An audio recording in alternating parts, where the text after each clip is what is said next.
सूखा पड़ने के कारण चितपुर और उसके खाड़ी क्षेत्रों में पानी की कमी इतनी अधिक आ गई थी कि लोगों को पानी पीने के लिए भी भटकना पड़ रहा था। ऐसी स्थिति में पशु पक्षी भी बेमौत मर रहे थे। इंसानों का जीवन भी जीवन और मृत्यु के बीच लटक रहा था।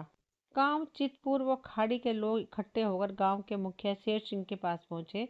सबने मुखिया से एक स्वर में कहा, मुखिया जी, यदि हम लोग और 2 दिन इस गांव में रुक गए तो यह समझ लेना कि हमारी और मौत के बीच में कोई फासला शेष नहीं रह जाएगा। देखो पशु पक्षी कैसे प्यासे बिलख बिलख कर मर रहे हैं। आप यदि कुछ नहीं करेंगे तो परिणाम और भी गंभीर होंगे। भाई लोगों, इस बात को मत भूलो कि इन सब हालात का मुझे पता नहीं, अथवा मुझे यह सब देखकर बहुत दुख होता है, लेकिन इस समय हमारे सामने सबसे बड़ी चिंता यही मुंह फाड़े खड़ी है कि जाए तो जाए कहाँ। देखो भाई लोगों, इस बात को मत भूलो कि घर छोड़ना तो बहुत आसान है, परंतु घर बसाना बड़ा कठिन है। किसी कवि ने इस विषय पर कहा है कि बस्ती बसना खेल सही, लेकिन बसते बसते बसती है। मुखिया की बात सुनकर सब लोग शांत हो गए थे, परंतु एक युवक नरेश मुखिया की बात सुनकर क्रोध में आ गया। जवानी का जोश उसमें कुछ अधिक ही जोर मार रहा था। वह क्रोधित होकर बोला, मुखिया जी, आप अभी तक सोचने की बातें कर रहे हैं और लोग प्यासे मर रहे हैं। कुएं तालाब तक सब सूख गए हैं। पशु पक्षी तड़प तड़प कर दम तोड़ रहे हैं। हम में से कितने लोग 2 दिन तक जीवित रहेंगे, इस बारे में कोई कुछ नहीं कह सकता। बेटे नरेश, क्रोध इंसान का सबसे बड़ा शत्रु है। जोश के साथ यदि होश ना हो तो जोश का क्या लाभ हो सकता है। फिर तुमने अभी तक यह नहीं देखा कि हमारा गांव चारों ओर से रेत से घिरा हुआ है। इन बातों से हमें पानी तो नहीं मिल जाएगा, यह कहकर तो आप हम सबकी झूठी तसल्ली देकर बच्चों की भांति बहलाने का प्रयास कर रहे हैं। मैं समझता हूँ कि आप में युवकों वाली शक्ति नहीं है। आप बुढ़ापे के बोझ तले दब चुके हैं। यही कारण है कि आप हम सबको बेमौत मारने की तैयारी कर चुके हैं।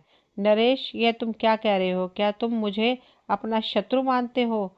मुखिया जी, यह समय वाद विवाद का नहीं, इस समय तो कुछ करना ही होगा। क्या करना चाहते हैं आप? हम अपने साथियों को लेकर कल सुबह तक इस गांव को छोड़कर किसी दूसरे स्थान की ओर चले जाएंगे। आप लोगों में से जो भी हमारे साथ चलना चाहे उसका स्वागत है।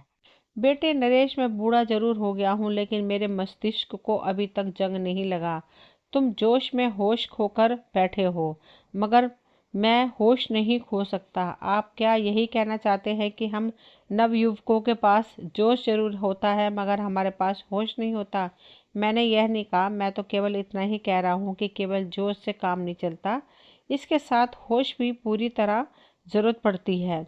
बस बस मुखिया जी, बस अब बहुत भाषण हो चुका। आप जो कर रहे हैं करते रहे। हमने अपना रास्ता चुन लिया है। आप लोग हमें मजबूर ना करें और हम आपको मजबूर नहीं करते। जो लोग आपके साथ हैं खुशी से रहें।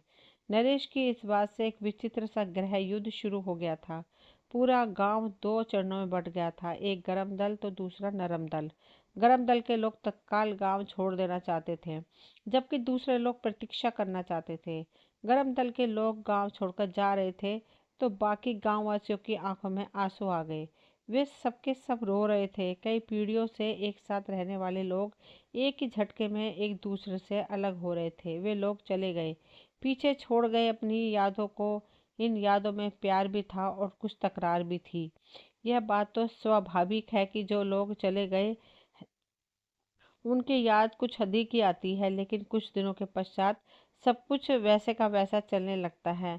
उनके जाने के पश्चात गांव के मुखिया ने बाकी के बचे कुचे गांव वालों को इकट्ठा किया और इन सबको संभालते हुए बोले, भाई लोगों, हमारे आधे साथी गांव छोड़कर चले गए। अब हम भी यहाँ रहकर क्या करेंगे, क्योंकि पानी आने की कोई भी आसार नहीं लगते। इसलिए आज हमें अपने सीने पर पत्थर रखकर यही फैसला करना पड़ रहा है कि हम लोग भी कल सुबह इस गांव को छोड़ दें। मगर हम जाएंगे कहाँ? गांव वालों ने मुखिया से पूछा। भाइयों, हमारे गांव से थोड़ी दूर पर एक बड़ा सा तालाब है। उस तालाब में अभी थोड़ा सा पानी बाकी है। उस तालाब में से पानी के मटके भरकर अपनी अपनी बैलगाड़ियों में रखकर चलना, क्योंकि आगे पता नहीं कहाँ पानी मिलेगा। इसके पश्चात ही हम अपनी यात्रा पर चले जाएंगे। इतने बड़े देश में कहीं तो ठिकाना मिल ही जाएगा। मुखिया की बात मानकर सब लोग गांव से जाने की तैयारी करने लगे थे। सुबह होते ही गांव के बाकी लोग भी अपना सामान बांधकर उसे बैलगाड़ियों में लादकर किसी अनजानी मंजिल की ओर चल पड़े थे। उनके आगे आगे ही नरेश भी अपने काफिलों को लिए जा रहा था। इस मरुस्थल में दूर दूर तक कहीं भी पानी नजर नहीं आ रहा था। इसमें कुआं खोदने का भी कोई लाभ नहीं था, क्योंकि धरती भी कहीं भी पानी नहीं था। मुखिया का काफिला अभी थोड़ी दूर ही गया था कि उन्होंने एक अन्य काफिलों को अपनी ओर आते देखा। ध्यान से देखने में पता चला कि यह कोई नरभक्षी है जो उनकी ओर तेजी से बढ़ रहे हैं। साथियों, होशियार हो जाओ, सामने से नरभक्षी आ रहे हैं। अपना बचाव स्वयं करना, नहीं तो ये लोग कुछ भी कर सकते हैं। मुखिया अभी अपनी बात पूरी कर भी नहीं पाया था कि नरभक्षियों का काफिला उनके निकट पहुंच गया। वे सबके सब जंगली लड़ाकू किस्म के लग रहे थे। उनके ऊपर वाले लंबे दांत बाहर निकले साफ दिखाई दे रहे थे। मुखिया ने अपने साथियों की ओर इशारा करते हुए अपनी भाषा में समझाना शुरू किया। देखो भाइयों, ये लोग मरुस्थल और जंगलों के खूनी लड़ाके हैं। इस समय ये लोग हमारा बचा कुचा पानी छीनकर अपनी प्यास बुझा लेंगे, ताकि हम लोग प्यास से तड़प तड़प कर इस मरुस्थल में ही मर जाएं। जैसे हम करेंगे वैसे ही ये लोग हमें जंगल की लकड़ियों की आग में भूनकर खा जाएंगे। हाय राम, हमारा के यही हाल होना था। गांववासी डर के मारे कांपने लगे थे। घबराओ मत, इनकी ओर देखो, बस चुपचाप अपने रास्ते पे चलते जाओ। जिसने भी इनकी ओर देख लिया समझो उसकी जान गई। मुखिया की बात सुनकर कुछ युवकों को क्रोध तो आया था, मगर ये वे सब को देखते हुए चुपचाप चलते रहे, क्योंकि उनके सामने जो नरभक्षी खड़े थे उनसे जान बचाना ही उनका सबसे बड़ा काम था। उनमें से कुछ युवक ऐसे भी थे जो कहते सुने गए, अरे इन थोड़े से नरभक्षियों से क्या डरना, यदि हम सब मिलकर इन पर टूट पड़ेंगे तो इन्हें तोड़कर रख देंगे। मुखिया ने इन्हें शांत किया और बड़े प्यार से समझाते हुए कहा, बेटा, बड़ों के कहे वचन आंवले के खाने का फल बाद में ही मिलता है, इसलिए तुम लोग मेरी बात को समझने का प्रयास करो। इस समय हमारी जरा सी भूल ही हमें मौत के मुंह में ले जा सकती है।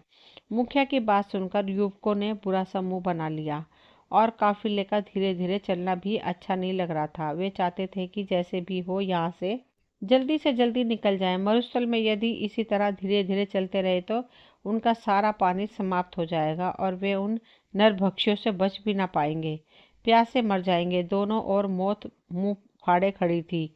अब तो जैसे मुखिया कहता है वैसे ही करने में भला है। मरना है तो सबके साथ ही मिलकर मरो।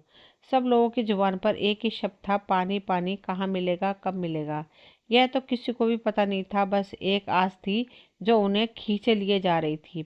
नरभक्षी भी उनके साथ साथ चलने लगे। उनके सरदार ने मुखिया के पास आकर पूछा, कहाँ जा रहे हो मुखिया जी? मुखिया ने देखा कि उनके सरदार के पीछे सारे नरभक्षी हाथों में भाले बर्छे तलवार लिए खड़े नाच रहे थे, जैसे वे अपने शिकार को देखकर उस पर टूट पड़ना चाहते हों। देखो नरभक्षी सरदार, हम लोग पानी की तलाश में भटकते फिर रहे हैं। पानी के कारण ही हमने अपने घर छोड़े हैं, पर ना जाने ये भाग्य हमें कहाँ ले जाएगा। मगर आपने तो अपनी बैलगाड़ियों पे इतना पानी भर रखा है, इससे तो बेचारे बैल भी मरे जा रहे हैं। सरदार, आपको यह नहीं पता कि हम मरुस्थल में से गुजर रहे हैं, ना जाने हमें कब पानी मिले, इसलिए हम अपने बैलों को भी कष्ट दे रहे हैं। मुखिया जी, क्या आपको यह नहीं पता कि यदि आप इस पानी के बोझ को गाड़ियों से उतार देंगे कि आपके बैल तेजी से भागने लगेंगे। इसका लाभ यह होगा कि आप बहुत जल्दी पानी वाले स्थान में पहुंच जाओगे। सरदार, यदि हम वहां पहुंचने से पहले ही प्यासे मर गए तो क्या होगा? अरे पागल, देखो हमारे कपड़े कितने भीगे हुए हैं, आगे बड़े जोर की वर्षा हो रही है। तुम तो बेकार में ही यह बोझा उठाए जा रहे हो। जल्दी से ये पानी के बर्तन हम लोगों के हवाले कर दो। बस इस बोझ को हल्का होते ही तुम कुछ क्षणों में ही वर्षा वाली जगह पर पहुंच जाओगे। देखो नरबख्शी सरदार, हम लोग भी इतनी बुद्धि तो रखते हैं कि हमें क्या करना है और कैसे करना है। नरभक्षियों से कहीं अधिक बुद्धि हम लोगों में होती है, इसलिए आप मुझे थोड़ा सोचने का अवसर तो दें। ठीक है, तुम सोचते रहो, हम लोग चलते हैं। यह कहकर नरभक्षी चले गए। उनके जाने के बाद काफिले के लोग अपने मुखिया के पास आ गए। उनमें से कुछ लोगों ने आगे आकर कहा, मुखिया जी, वे लोग ठीक कह रहे थे। हम लोगों की गाड़ियों पर पानी का बोझ बहुत अधिक है। यदि हम इसे कुछ कम कर देंगे तो हमारे बैल तेज भागने लगेंगे, जिससे हम यथाशीघ्र पानी वाली जगह पर पहुंच जाएंगे। नहीं तो ना जाने कब तक हम लोग इस मरुस्थल में फंसे रहेंगे। हाँ हाँ, मैं सब समझता हूँ। तुम लोग वह बात नहीं जानते जो मैं जानता हूँ। ये लोग बड़े चालबाज होते हैं, अपनी चिकनी चुपड़ी बातों में फंसाकर हमारा पानी छीनना चाहते हैं। उन्हें यह पता है कि जब तक हमारे पास पानी है तब तक इनको कोई भी हरा नहीं सकता। वे लोग हमारा पानी छीनकर हमें खा जाने की फिक्र में लगे हैं। क्या यह बात सच है मुखिया जी? मैं झूठ नहीं बोलता, मैं केवल तुम्हारे भले की बात सोच रहा हूँ।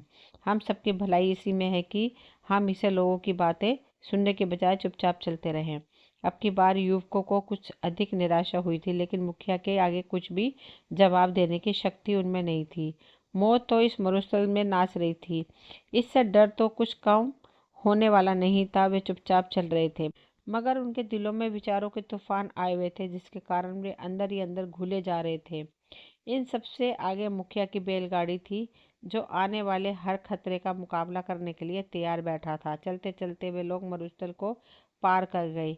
वहां जाकर उन्होंने देखा कि एक दिल दहला देने वाला भयंकर दृश्य। कितने लोगों को हड्डियां के पिंजर, नर नारी, बच्चे। इतना बड़ा नरसंहार देखकर पत्थरों के कलेजे भी फट सकते थे।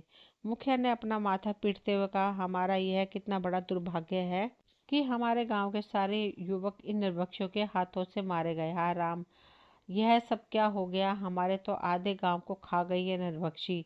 सबके सब दहाड़े मार मार कर रोने लगे, सिर पीटने लगे। लेकिन अब क्या हो सकता था? जो नरभक्षी मुखिया को अपनी चाल में नहीं फंसा सके थे, उन्होंने इन युवकों को अपने जाल में फंसा लिया होगा। काश ये लोग बड़ों की बात मान लेते, तो सबके सब मौत के मुंह में न जाते। दोस्तों, ये कहानी यहीं तक थी। मुझे उम्मीद है आप सभी को कहानी पसंद आई होगी। अगर कहानी पसंद आई हो तो प्लीज़ चैनल को सब्सक्राइब करें, वीडियो को लाइक शेयर करें। मिलते हुए एक नई कहानी लेकर। कहानी सुनने के लिए आप सभी का तहे दिल से शुक्रिया।